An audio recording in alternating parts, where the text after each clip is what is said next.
전 세계가 숨죽이며 지켜보던 가운데 믿을 수 없는 소식이 지구촌을 강타했습니다. 자유의 땅이자 기회의 나라로 불리던 미국에서 동맹국의 핵심 기술자들이 전격적으로 체포되는 초유의 사태가 발생한 것입니다. 그것도 단 300명의 한국 기술자들이었습니다. 이 사건은 단순한 법 집행을 넘어 미국이라는 거대한 시스템이 얼마나 깊은 균열 속에 있었는지를 여실히 드러냈습니다. 순식간에 미국 내 삼성, LG, 현대차의 생산 라인이 멈춰 서고 실리콘밸리의 심장이었던 애플, 테슬라, 엔비디아의 조립 공장에서는 비명 소리가 터져 나왔습니다. 이 소식은 마치 조용한 호수에 거대한 바위를 던진 듯 국제사회에 엄청난 파장을 일으켰습니다.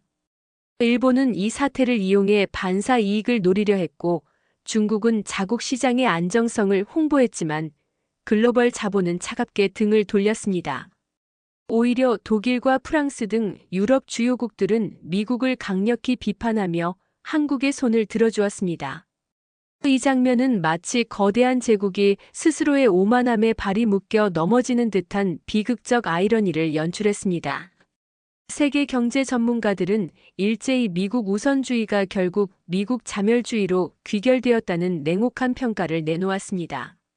과연 한국은 어떤 힘을 보여주기에 세계를 경악하게 만들고 도대체 미국은 왜 스스로를 파멸로 이끄는 선택을 한 걸까요?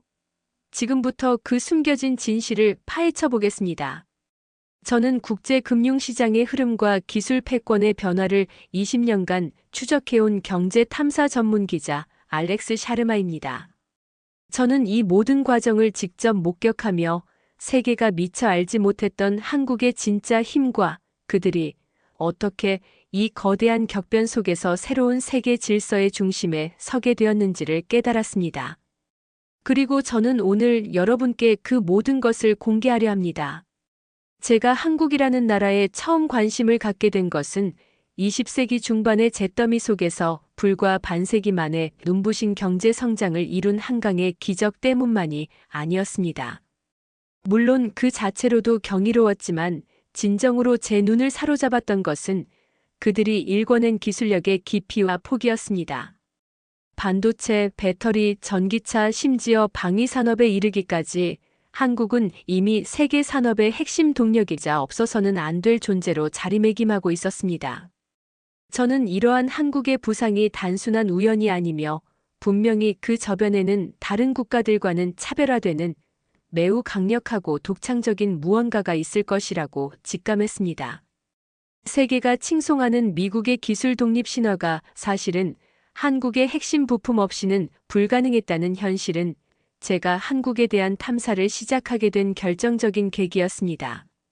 실제로 미국의 자존심이라 불리는 실리콘밸리의 거물 기업들이 한국의 반도체 공급이 끊기자마자 생산 라인 가동에 비명을 질렀던 사건은 전 세계를 경악하게 만들었습니다. 애플은 신제품 출시를 연기해야 했고 테슬라는 전기차 생산 라인을 멈추었으며 엔비디아의 주가는 급락했습니다. 이 장면은 마치 산소호흡기에 의존하던 환자가 갑자기 산소 공급이 중단된 것과 같았습니다. 미국은 자신이 세계 기술 패권의 정점에 있다고 믿어 의심치 않았지만 그 실상은 한국이라는 거대한 산소통에 의존하고 있었던 것입니다. 미국은 기술 강국이라는 환상에 젖어 있었다. 조지아 사태는 그 환상을 산산조각 냈다. 한 국제 경제학자의 이 냉정한 평가는 미국이 스스로의 취약성을 얼마나 간과하고 있었는지를 단적으로 보여주었습니다. 이와 극명하게 대조되는 것은 한국의 국제적 위상과 그들이 구축해온 협력 모델이었습니다. 미국이 동맹국을 하대하고 자국 이익만을 추구하며 스스로 고립을 자초하는 동안 한국은 베트남, 인도, 아랍에미리트 등 신흥국들과 진정한 파트너십을 구축했습니다. 한국은 단순히 물건을 팔거나 기술을 이전하는 것을 넘어 현지 인재를 교육하고 공동 연구를 진행하며 해당 국가의 산업 발전까지 함께 도모하는 상생의 길을 걸었습니다. 이 한국식 상생 모델은 국제사회에서 엄청난 반향을 불러일으켰고 많은 국가들이 한국을 단순한 비즈니스 상대가 아닌 미래를 함께 만들어갈 진정한 동반자로 인식하게 만들었습니다. 한국이 보여준 신뢰와 책임감은 미국이 잃어버린 글로벌 리더십의 빈자리를 채우는 결정적인 요인이 되었습니다. 한편 기존의 강대국들이었던 중국과 일본의 상황은 어떠했을까요? 중국은 시진핑 주석의 강력한 리더십 아래 중국몽을 외쳤지만 기술 탈취, 지적재산권 침해, 그리고 불투명한 정치 리스크로 인해 글로벌 공급망에서 점차 신뢰를 잃어갔습니다. 아무리 값싼 노동력을 제공한다 해도 예측 불가능한 정치적 결정과 불공정한 관행은 글로벌 자본을 중국으로부터 멀어지게 만들었습니다. 일본 역시 이바 시게루 총리 체제에서 잃어버린 30년을 벗어나기 위해 노력했지만 폐쇄적인 사회 분위기와 경직된 산업 구조는 새로운 성장 동력을 찾아내기 어렵게 만들었습니다. 특히 배터리와 반도체 같은 핵심 첨단 산업 분야에서 한국에 완전히 밀린 현실을 인정할 수밖에 없었습니다. 이들은 조지아 사태를 통해 한국이 미국에서 철수하면 반사 이익을 얻을 것이라고 계산했지만 그들의 바람과는 달리 글로벌 자본은 오히려 일본과 중국을 외면했습니다. 저는 이러한 국제적 상황 속에서 한국이 단순한 추격자가 아니라 이미 새로운 시대의 리더로 부상하고 있음을 확신하게 되었습니다. 한국은 반도체 초격차 기술과 최첨단 배터리, 그리고 미래 모빌리티의 핵심인 전기차 기술을 선점하며 누구도 넘볼 수 없는 독보적인 위치에 서 있었습니다. 특히 조지아 사태 이후 텍사스, 미시간, 오하이오 등 미국 주요 산업 거점들이 한국 기업의 철수로 인해 순식간에 붕괴되는 것을 보면서 저는 한국의 기술력이 단순히 특정 산업에 국한된 것이 아니라 글로벌 경제 전체를 떠받치는 거대한 기둥이라는 확신을 더욱 굳혔습니다. 이 모든 것은 조지아 사태 이전부터 시작된 흐름이었지만 미국 트럼프 행정부의 오판이 그 흐름을 수십 년 앞당겨 한국을 역사적 무대 위로 강력하게 끌어올린 셈이었습니다. 조용히 준비하던 대한민국, 이제는 세계의 판도를 바꾸는 주역으로 당당히 나선 것입니다. 한국의 조지아 사태 대응과 그 파급력을 직접 눈으로 확인하고 제 모든 선입견을 깨부수기 위해 저는 곧바로 서울행 비행기에 몸을 실었습니다. 솔직히 말해 저는 한국이 아무리 기술 강국이라 해도 서구의 시각에서는 여전히 변방의 작은 나라라는 인식을 완전히 떨쳐내지 못하고 있었습니다. 제가 상상하던 한국은 고층 빌딩과 첨단 기술이 공존하지만 어딘가 모르게 경직되고 서구 사회의 시스템을 모방하는 수준에 머물러 있을 것이라는 막연한 생각이었습니다. 하지만 인천국제공항에 발을 내딛는 순간 제 눈앞에 펼쳐진 현실은 저의 모든 편견을 산산조각 내기 시작했습니다. 공항은 마치 미래 도시의 관문처럼 느껴졌습니다. 자동화된 수화물 처리 시스템은 짐을 찾는 번거로움을 최소화했고 인공지능 기반의 출입국 심사는 놀라운 속도로 진행되었습니다. 쉴 새 없이 움직이는 스마트 로봇들은 승객들에게 정보를 제공하고 길을 안내했으며 공항 내부는 최첨단 디스플레이와 미디어 아트로 가득 차 있었습니다. 제가 상상했던 것 이상의 효율성과 기술력을 보여주는 광경이었습니다. 제 옆자리에 앉은 한 프랑스인 사업가는 감탄사를 연발하며 제게 말을 건넸습니다. 미스터 샤르마, 한국이 처음이십니까? 놀랍죠? 저는 이곳에서 새로운 기회를 찾고 있습니다. 미국은 이제 너무 위험해요. 예측 불가능한 정부 정책과 불안정한 공급망 때문에 사업을 지속하기가 어렵습니다. 그의 말 한마디는 제가 이 여행에서 무엇을 발견하게 될지 예고하는 듯 했습니다. 공항에서 서울 도심으로 향하는 고속철도 KTX는 부드럽게 활주하며 놀라운 속도를 자랑했고 차창 밖으로 펼쳐지는 풍경은 제가 예측했던 것과는 너무나 달랐습니다. 빽빽하게 들어선 고층 빌딩과 최첨단 인프라는 물론 그 사이사이로 녹지 공간이 조화롭게 어우러져 있었습니다. 마치 거대한 실험실이자 동시에 자연과 공존하는 생태 도시 같다는 인상을 받았습니다. 저는 곧장 서울의 심장부 강남으로 향했습니다. 휘황찬란한 빌딩 숲 사이를 누비는 자율주행 택시와 인공지능 기반의 로봇 바리스타가 운영하는 카페는 이곳이 단순한 수도가 아니라 미래 기술의 쇼룸임을 웅변하고 있었습니다. 사람들의 표정에서는 활기와 자신감이 뿜어져 나왔습니다. 미국 사회가 조지아 사태 이후 깊은 불안감과 좌절감에 빠져 있는 것과는 극명한 대조를 이루는 모습이었습니다. 서울에 도착한 후 저는 가장 먼저 판교 테크노밸리를 찾았습니다. 이곳은 한국의 실리콘밸리라 불리는 곳으로 수많은 스타트업과 대기업의 연구소가 밀집해 있었습니다. 건물 안으로 들어서자 마치 거대한 개미굴처럼 수많은 젊은 엔지니어들이 노트북 앞에 앉아 치열하게 코드를 짜고 열정적으로 토론하는 모습이 눈에 띄었습니다. 그들의 표정에는 피곤함보다는 도전과 성취에 대한 강한 의지가 엿보였습니다. 한 미국인 엔지니어와 우연히 마주쳤는데 그는 과거 구글에서 근무하다 조지아 사태 이후 한국으로 이주해 왔다고 자신을 소개했습니다. 그의 이름은 마크 존슨이었는데 그는 상기된 표정으로 제게 말했습니다. 미국에서는 더 이상 미래를 찾을 수 없었습니다. 불안정한 정책과 기술 패권 다툼 속에서 저희는 언제든 버려질 수 있는 존재였습니다. 한국은 제게 새로운 기회를 주었죠. 여기는 살아있는 기술 혁신의 현장입니다. 실리콘밸리는 이제 과거의 유물일 뿐입니다. 이곳에서는 아이디어만 있다면 누구든 성공할 수 있다는 희망이 있습니다. 그의 목소리에는 실리콘밸리에 대한 깊은 실망감과 한국에 대한 강한 기대감이 동시에 담겨 있었습니다. 저는 그 순간 미국 엔지니어들이 한국으로 발길을 돌리는 현상이 단순한 일자리 문제가 아님을 직감했습니다. 그것은 세계 기술 패권의 지형이 근본적으로 바뀌고 있음을 보여주는 명백한 증거였습니다.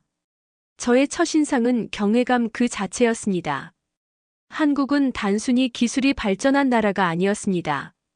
그들의 기술은 사회 시스템 전반에 녹아들어 있었고 시민들의 삶과 밀접하게 연결되어 있었습니다. 예를 들어 제가 방문한 스마트시티에서는 교통, 에너지, 보안 시스템이 인공지능으로 유기적으로 연결되어 운영되고 있었고 도시 곳곳에 설치된 첨단 센서들은 시민의 편의와 안전을 최우선으로 지키고 있었습니다. 공공 와이파이는 어디에서나 터졌고 대중교통 시스템은 세계 최고 수준의 효율성과 편의성을 자랑했습니다. 저는 이런 작은 부분들에서부터 한국 사회가 얼마나 미래지향적이며 국민의 삶의 질 향상에 진심으로 투자하고 있는지를 느낄 수 있었습니다. 특히 조지아 사태 이후 한국이 보여준 단호한 대처와 글로벌 자본의 전폭적인 지지는 제가 처음 한국에 대해 가졌던 작은 나라라는 인식을 완전히 뒤엎는 것이었습니다. 한국은 이미 작은 나라가 아니었습니다. 그들은 세계 경제와 기술의 새로운 심장이자 미래를 이끄는 거대한 플레이어였습니다. 제가 한국에 발을 들이기 전까지 품었던 모든 회의와 의구심은 한국의 활기찬 거리와 혁신적인 기술 앞에서 한없이 부끄러워졌습니다. 이곳은 단순한 아시아의 한 국가가 아니라 21세기의 새로운 기회를 만들어가는 용광로와 같았습니다. 저는 이 여행이 단순한 취재를 넘어 제 세계관 자체를 뒤흔들 거대한 여정이 될 것임을 직감했습니다.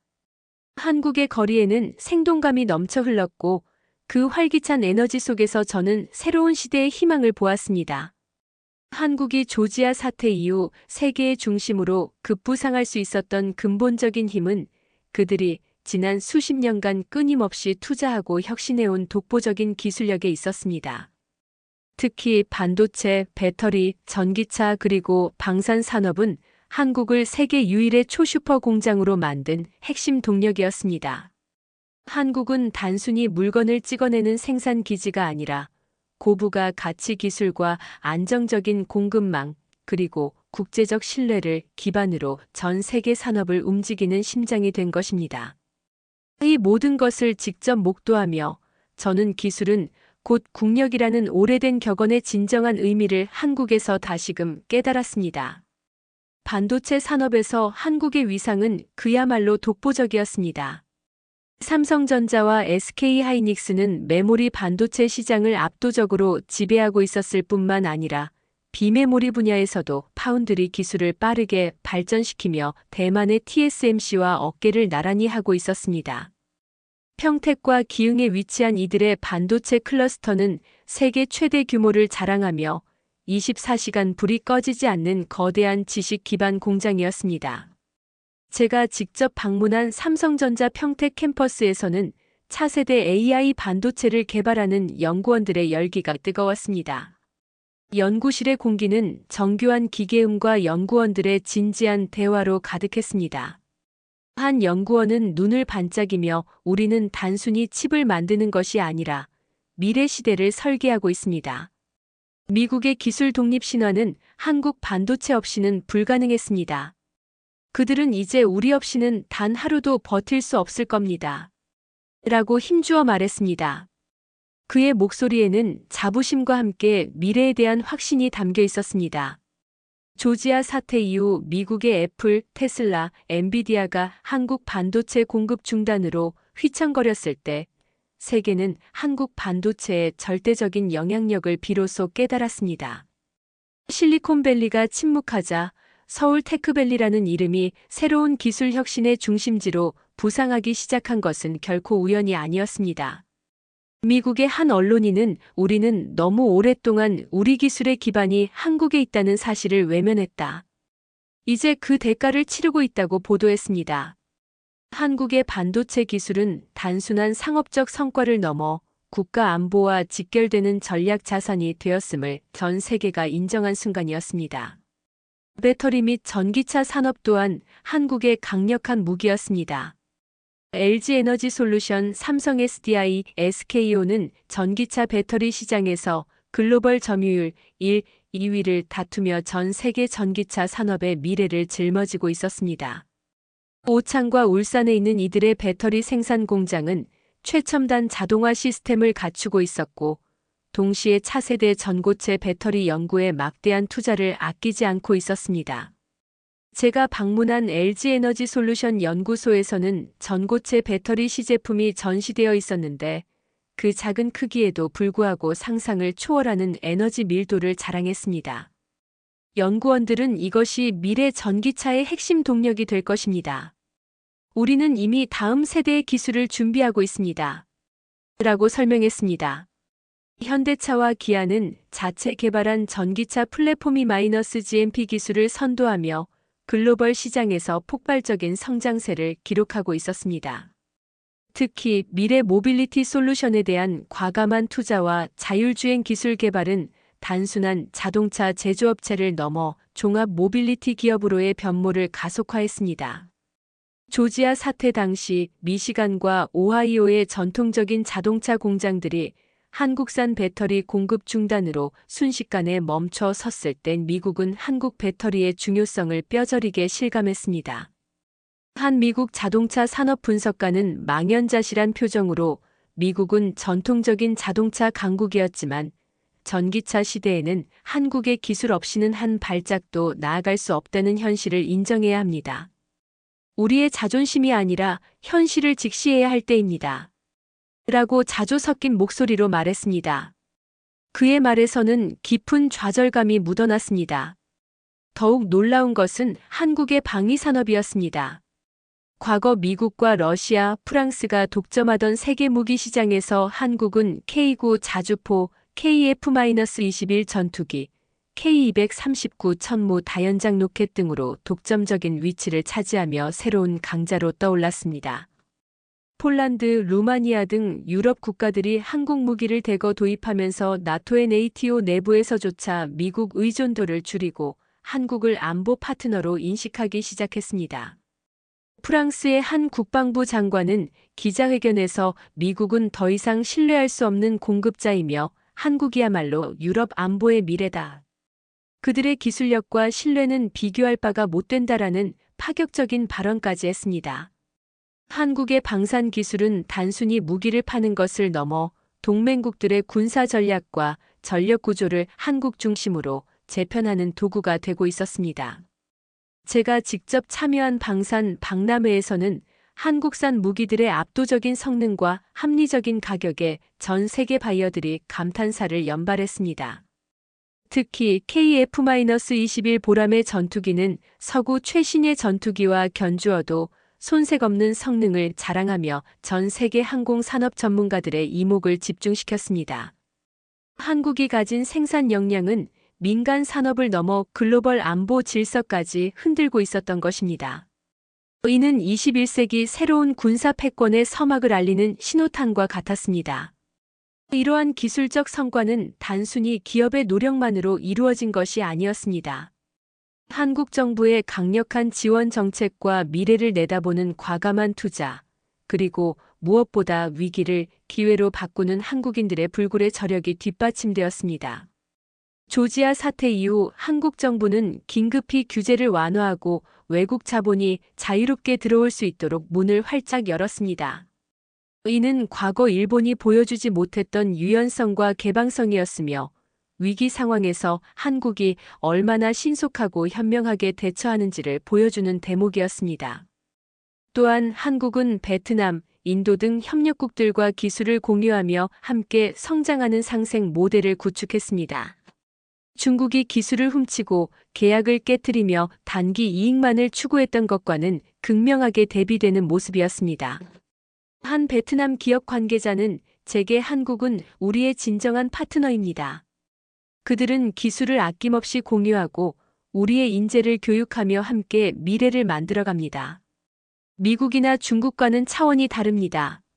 한국과의 협력은 우리의 국가적 비전 달성에 필수적입니다." 라고 말하며 한국에 대한 깊은 신뢰와 존경을 드러냈습니다. 한국 사회는 또한 놀라운 인프라를 자랑했습니다. 인천항과 부산항은 이미 세계적인 물류 허브로 자리 잡았고, 첨단 기술이 적용된 스마트 항만 시스템은 물류 처리 속도를 혁신적으로 단축시켰습니다. 고속철도와 항공망은 글로벌 공급망을 뒷받침하는 혈관 역할을 하고 있었으며, 그 효율성과 정시성은 타의 추종을 불허했습니다. 정보통신 기술 ICT 인프라는 말할 것도 없었습니다. 세계 최고 수준의 인터넷 속도와 전국 5G 통신망은 한국을 스마트 공장과 스마트 도시의 선두주자로 만들었습니다. 이러한 압도적인 인프라와 독보적인 기술, 그리고 국제적 신뢰가 결합하면서 한국은 단순한 공장이 아니라 전 세계가 의존할 수밖에 없는 초슈퍼 공장으로 진화했습니다. 이는 마치 거대한 유기체처럼 끊임없이 진화하고 성장하는 모습이었습니다. 또한 과학기술 연구개발 R&D에 대한 꾸준한 투자는 한국이 미래 산업의 주도권을 놓치지 않는 원동력이 되었습니다. 정부는 매년 GDP 대비 세계 최고 수준의 R&D 예산을 투입하고 있었고, 기업들 역시 이익의 상당 부분을 혁신 기술 개발에 재투자했습니다. 이러한 투자는 인공지능 AI, 바이오, 우주항공, 양자기술 등 미래 첨단 분야에서 한국이 세계적인 경쟁력을 갖추는데 결정적인 역할을 했습니다. 서울대학교의 한 AI 연구소에서는 인간의 뇌를 모방한 차세대 신경망 프로세서를 개발 중이었는데, 연구 책임자는 미국이 뒤늦게 AI 패권 경쟁에 뛰어들었지만 우리는 이미 수년 전부터 이 분야를 준비해왔습니다. 한국의 AI 기술은 이미 세계 최고 수준에 도달했습니다. 우리 연구실의 목표는 인류의 삶을 근본적으로 변화시키는 것입니다. 라고 자신있게 말했습니다. 한국은 단순히 현재의 기술에 안주하지 않고 끊임없이 미래를 준비하며 혁신하고 있었습니다. 이 모든 기술적 성과와 사회적 인프라, 그리고 국제적 신뢰는 한국이 21세기 새로운 패권 국가로 떠오르는 배경이 되었습니다. 조지아 사태는 그저 스파크였을 뿐, 그 아래에는 이미 거대한 한국의 불꽃이 이글거리고 있었던 것입니다. 미국이 스스로의 오만함에 발목이 잡혀 몰락하는 동안 한국은 묵묵히 실력을 키우고 신뢰를 쌓아왔습니다. 그리고 이제 그 결실을 맺는 시점에 도달한 것입니다. 한국이 가진 기술력은 단순히 경제적 부를 창출하는 것을 넘어 국제사회의 안정과 번영에 기여하며 새로운 글로벌 표준을 제시하고 있었습니다. 이것이 바로 메이드 인 코리아가 단순한 제품 브랜드를 넘어 글로벌 신뢰의 상징이 된 이유였습니다. 저는 이 모든 것을 보며 전율을 금할 수 없었습니다. 한국은 이제 거스를 수 없는 대세였습니다. 한국을 취재하며 제가 가장 깊은 인상을 받은 것은 그들의 놀라운 기술력이나 경제적 성과만이 아니었습니다.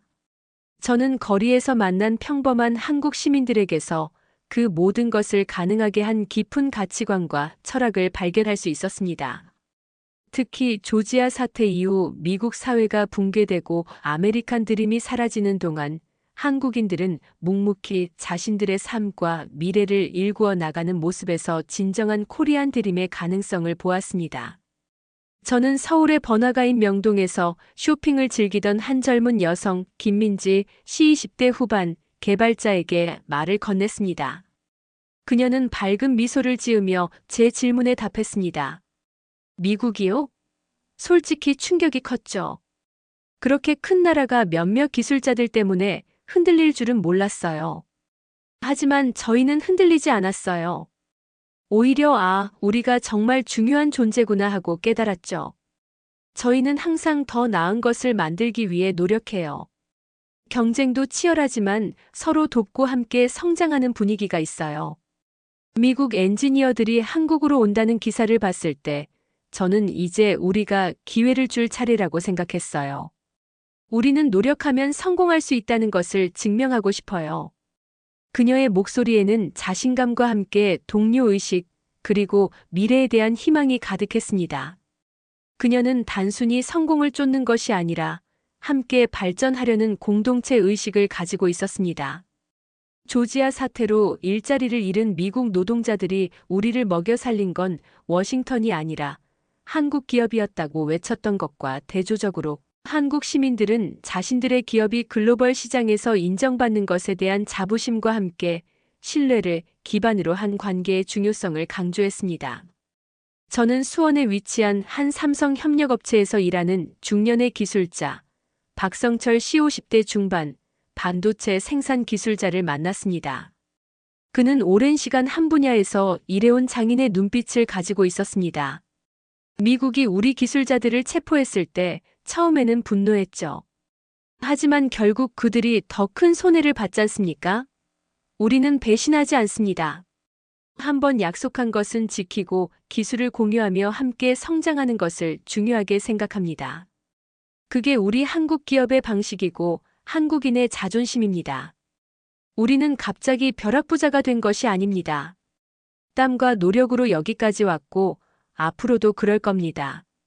그의 말에서는 한국 사회의 근간을 이루는 성실함과 신뢰 그리고 장인 정신이 느껴졌습니다. 이런 가치관이 한국 기술력의 견고한 뿌리가 되었음을 저는 깨달았습니다. 또한 저는 한국 사회의 놀라운 회복 탄력성에 깊이 감탄했습니다.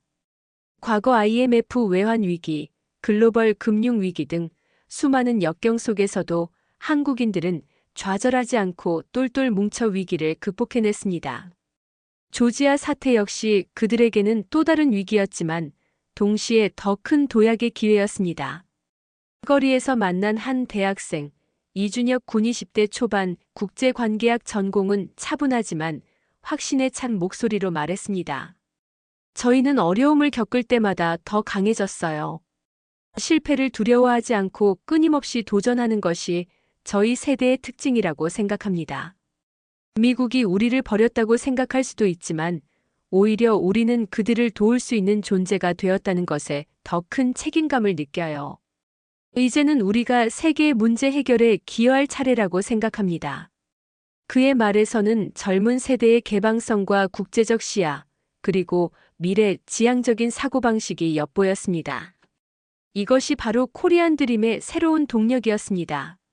한국 사회의 또 다른 특징은 교육열과 인재 육성에 대한 뜨거운 열정이었습니다.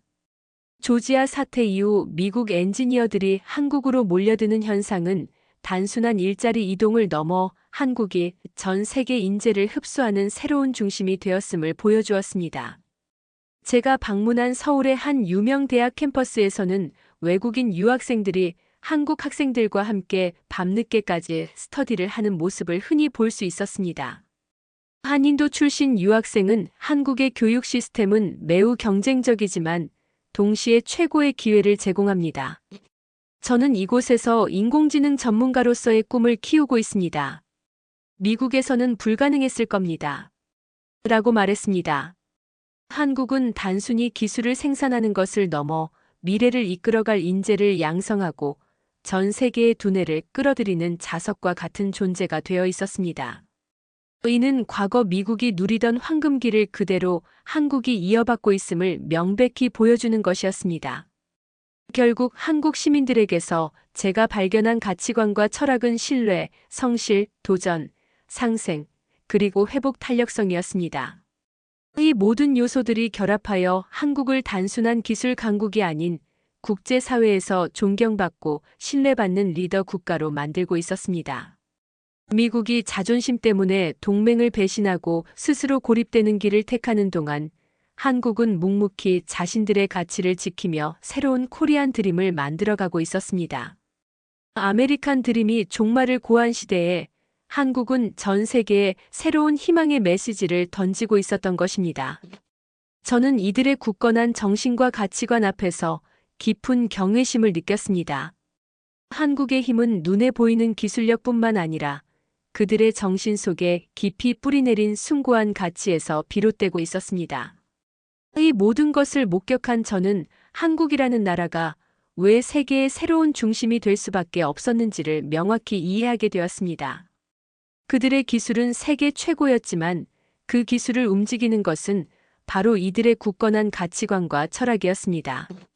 조지아 사태는 단순한 경제적 사건을 넘어 21세기 글로벌 질서의 대전환을 알리는 결정적인 분수령이었습니다. 미국이라는 거대한 패권 국가의 자멸과 한국의 초고속 부상은 세계사에 기록될 만한 역설적인 드라마였습니다. 제가 지난 몇 달간 현장을 직접 취재하며 느낀 것은 이제 세계는 더 이상 미국의 것이 아니며 새로운 시대의 심장은 한국에서 뛰고 있다는 명백한 진실이었습니다. 미국 패권의 종말은 피할 수 없는 현실이었습니다. 조지아에서 시작된 충격은 텍사스, 미시간, 오하이오 등 미국의 핵심 산업 거점들을 연쇄적으로 무너뜨렸고 심지어 세계 기술 혁신의 심장이라 불리던 실리콘밸리마저 한국의 반도체 공급 중단에 속수무책으로 침묵했습니다. 월가의 금융시장은 대규모 자본 이탈로 폭락했으며 아메리칸 드림은 더 이상 존재하지 않는다는 비관론이 미국 사회 전반에 확산되었습니다. 도널드 트럼프 대통령의 미국 우선주의는 결국 미국 자멸주의로 귀결되었고 그의 오만함과 동맹을 배신하는 태도는 국제사회에서 미국의 신뢰를 바닥까지 추락시켰습니다. 유럽, 중동, 아시아의 동맹국들은 워싱턴을 등지고 서울을 향해 손을 내밀기 시작했습니다. 미국은 스스로 고립을 자초하며 텅 빈 제국처럼 남게 된 것입니다. 한때 세계를 지배했던 강대국이 단 300명의 기술자를 체포하는 오판으로 인해 스스로의 목줄을 죄게 되리라고 누가 상상이나 했을까요? 반면 한국은 새로운 세계 질서의 중심으로 우뚝 섰습니다. 조지아 사태는 한국의 기술력과 신뢰를 전 세계에 각인시키는 결정적인 계기가 되었습니다. 한국은 반도체, 배터리, 전기차, 방산 등 핵심 산업에서 독보적인 기술력을 바탕으로 세계 유일의 초슈퍼 공장으로 부상했습니다. 무엇보다 중요한 것은 한국이 기술력을 넘어 신뢰와 상생이라는 새로운 리더십을 제시했다는 점입니다. 미국이 동맹을 압박하고 중국이 기술을 훔치는 동안 한국은 베트남, 인도, 아랍에미리트 등 신흥국들과 기술을 공유하고 함께 성장하는 진정한 파트너십을 구축했습니다.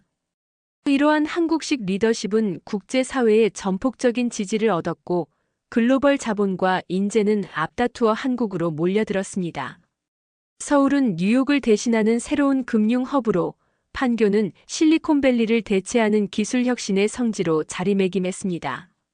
심지어 미국 엔지니어들조차 코리안 드림을 찾아 한국으로 이주하는 역설적인 현상이 벌어졌습니다. 이번 사태가 가진 세계사적 의미는 매우 큽니다. 이는 단순히 한국과의 흥망성쇠를 넘어 21세기에 요구되는 새로운 리더십의 형태를 보여주었습니다. 힘과 패권에 기반한 20세기적 질서는 종말을 고하고 신뢰와 협력, 상생에 기반한 새로운 다자주의 질서가 한국을 중심으로 형성되고 있다는 사실입니다. 국제 반도체 협의체에서 한국이 제시한 공급망 규범이 글로벌 표준이 되고 유엔 안보리에서 한국의 발언이 중심적 기준으로 다뤄지는 것은 한국이 단순한 플레이어가 아닌 게임메이커로 변모했음을 명백히 보여줍니다. 한국은 이제 아시아를 넘어 유럽, 중동, 아프리카까지 아우르는 거대한 글로벌 네트워크의 정점에 서 있습니다. 서울, 하노이, 벵갈루루, 두바이가 연결되는 새로운 경제 지도는 미국 중심 질서를 대체하는 새로운 표준이 되었습니다. 결론적으로 조지아 사태는 미국이라는 거대한 산의 몰락을 알리는 경종이자 한국이라는 새로운 태양의 등장을 축복하는 서곡이었습니다. 자본은 거짓말을 하지 않으며 인재는 미래가 있는 곳으로 흐릅니다. 신뢰할 수 없는 미국을 떠나 신뢰할 수 있는 한국으로, 안정적이고 미래 지향적인 한국으로 세계의 모든 역량이 집중되고 있습니다. 한국은 조용히 그러나 단호하게 세계의 판도를 바꾸어 놓았습니다. 21세기 세계는 이제 한국이 짠판 위에서 움직일 수밖에 없는 시대가 된 것입니다. 저는 이 모든 것을 목격하며 역사는 결코 강한 자의 편이 아니라 준비된 자의 편에 선다는 진리를 다시금 깨달았습니다. 조용히 준비하던 대한민국, 이제 세계가 놀랄 차례입니다.